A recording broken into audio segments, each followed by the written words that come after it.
Now it's my great pleasure to introduce a good friend of mine, Curtis Ballenger, all the way out there at Wildwood, Missouri. Hi, Curtis. How are you tonight? Fine, Jim. Good to see you. Good to see you too, Curtis. Thank you for doing this. Curtis is a wonderful vocalist, sings in a local choir. What's the name of your choir? What church do you attend, Curtis?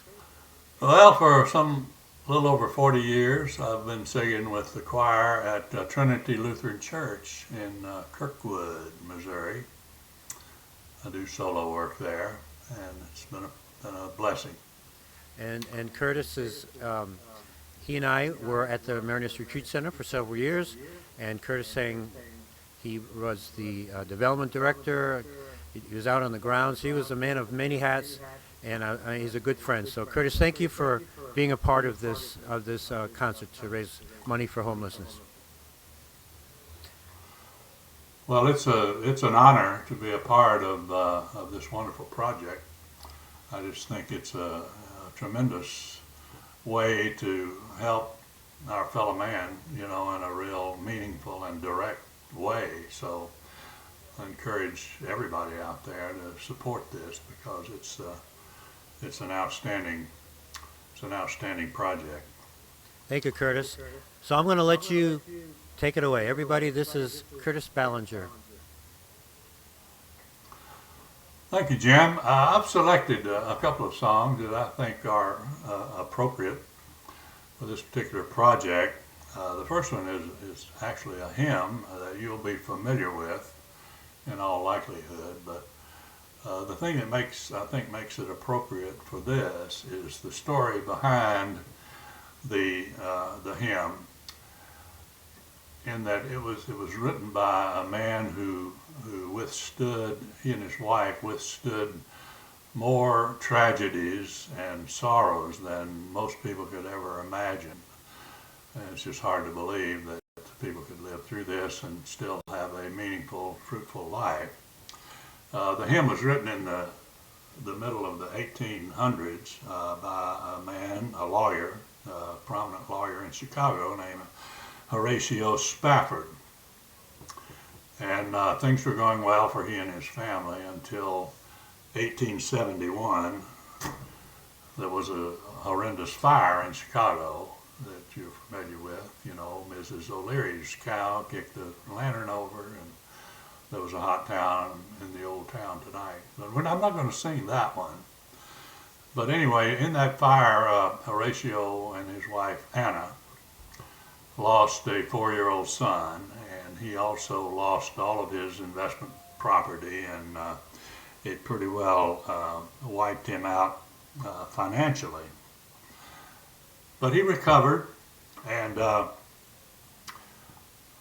little later he sent his wife and his 4 daughters on a trip to London. And at sea there was a tragedy, and the 4 daughters, all 4, drowned in the Atlantic. Miraculously, his wife Anna survived. And through her grief, she heard a voice telling her that you were saved for a purpose. So they went on from there through their faith in God and through prayer. And she bore Horatio 3 more children. One of them also died at the age 4. But the good news is that they ended up settling in Jerusalem, and they devoted the rest of their life to helping people that were homeless and in need. They took orphan children into their homes and lived a very fruitful life, which is all based upon their faith in God. And during the course of all this tragedy, Horatio wrote this film. And it goes like this.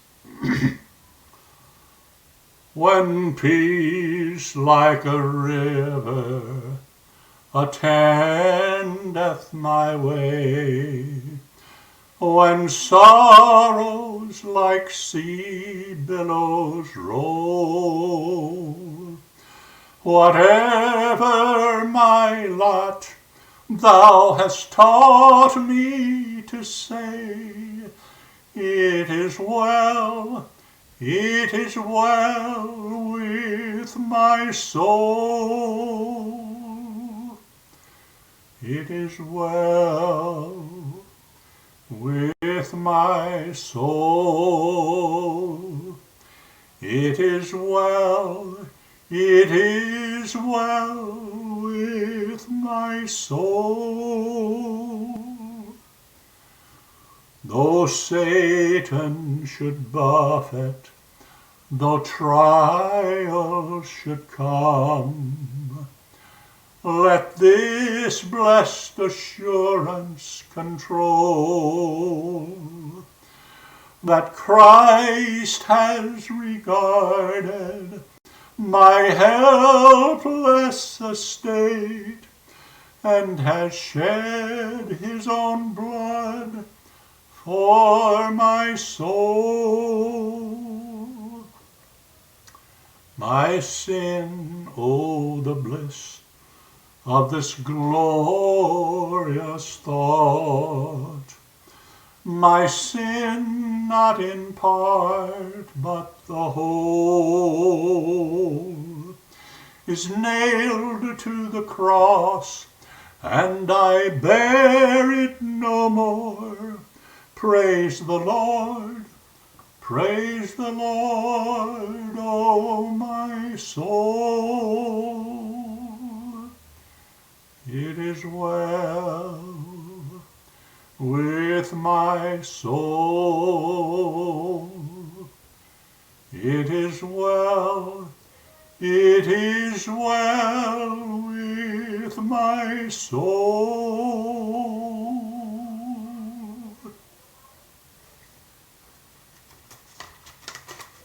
I'd like to do another little number that is quite different than that one. But I think as well it has a message that is important in regard to this project, and I hope that you'll find it meaningful as well. It was written by Charlie Lansborough, but I first heard it performed by my favorite singer, who is John McDermott.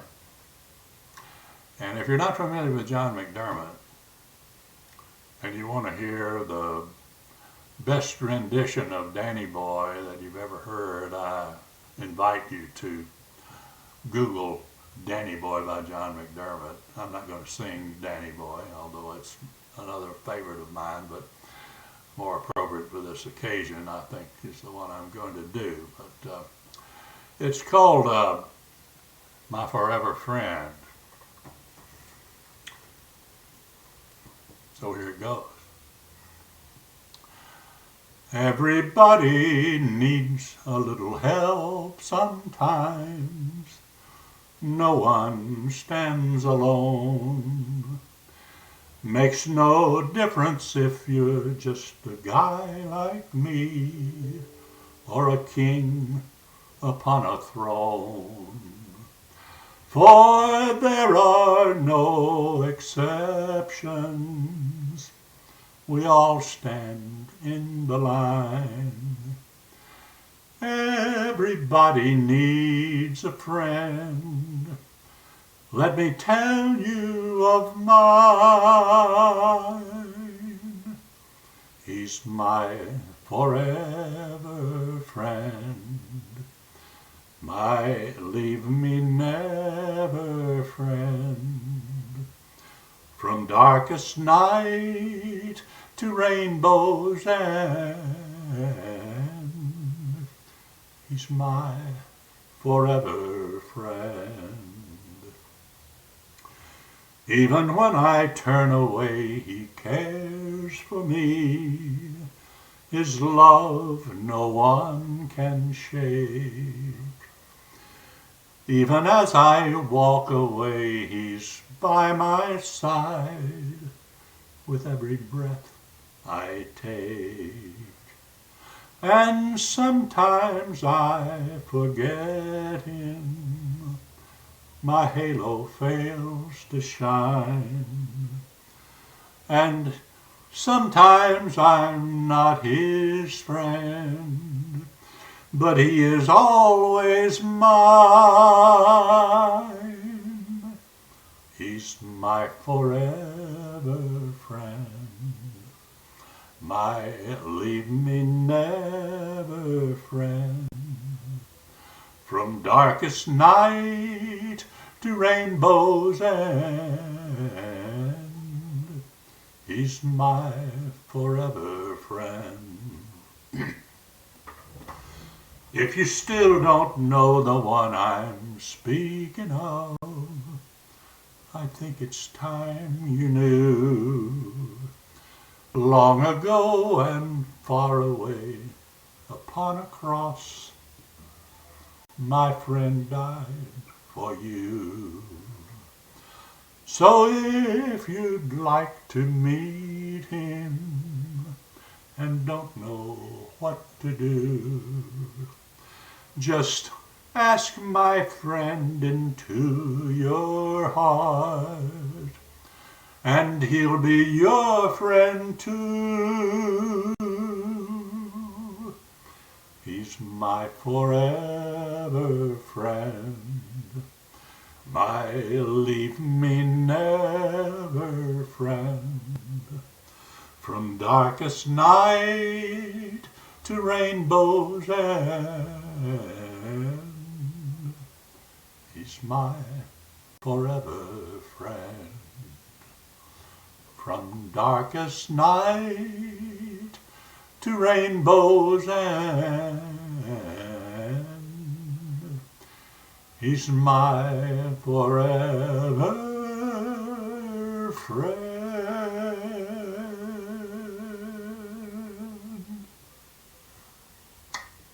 God bless. Thank you.